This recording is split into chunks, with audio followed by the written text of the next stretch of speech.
ଆଜି ଦିନଟା ମୋ ପାଇଁ ବହୁତ ଭଲ ଥିଲା। ତ ମୁଁ ସକାଳୁ ସକାଳୁ କାମ ଯାଇକି ଉଠିଥିଲି ଯେ ମୁଁ ଗଲି ଠାକୁରଙ୍କ ପାଖରେ ଯାଇକି ପହଞ୍ଚିଲି। ଆଉ ମୁଁ ଗ୍ୟାସ୍ ଆଣିବା ପାଇଁ ଯାଇଥିଲି।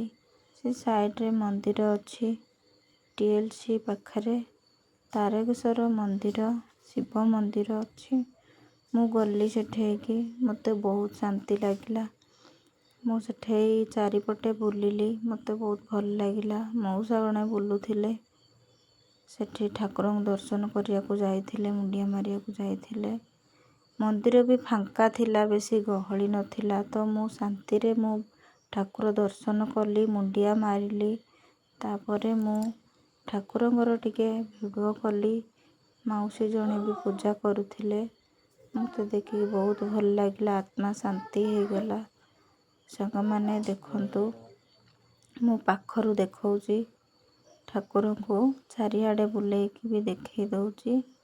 ଦେଖନ୍ତୁ, ପାଖରେ ଦେଖନ୍ତୁ ଠାକୁର। କି ଶାନ୍ତି। ଦେଖିଦେଲା ପରେ ତାପରେ ପୁଣି ସେପଟେ ବୁଲିକି ଯାଇକି ମୁଁ ପୁଣି ଦର୍ଶନ କରଉଛି। ଦେଖନ୍ତୁ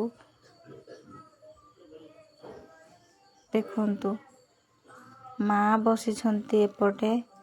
ମାଙ୍କୁ ଦେଖିକି ବି ବହୁତ ଶାନ୍ତି ଲାଗିଲା। ଦେଖିକି ପୁଣି ମୁଁ ବାହାରକୁ ଆସିଲି ଦର୍ଶନ କରିକି। ତାପରେ ବାହାରେ ସବୁ ଏମିତି କିଛି ସବୁ ଥିଲା। ଆଉ ବାହାରେ ବୁଲାବୁଲି କଲି। ଦୁଆର ମୁହଁରେ କିନା ମା ବସିଛନ୍ତି, ଚଉରା ମୂଳେ ଥୁଆ ହେଇଛନ୍ତି। ତ ମୁଁ ବାହାରକୁ ଆସିଲି ମୁଣ୍ଡିଆଟିଏ ମାରିକି। ବାହାର ଗେଟ୍ଟା ମୁଁ ଦେଖଉଛି। ଦେଖନ୍ତୁ,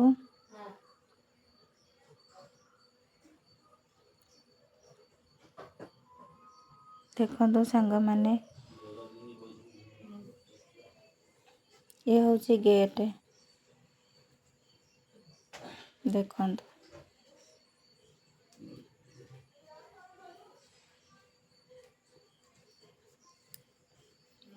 ପୁଣି ମୁଁ ସାଇଡ୍ କରିକି ବି ଦେଖେଇବି। ଦେଖନ୍ତୁ, ଦେଖନ୍ତୁ।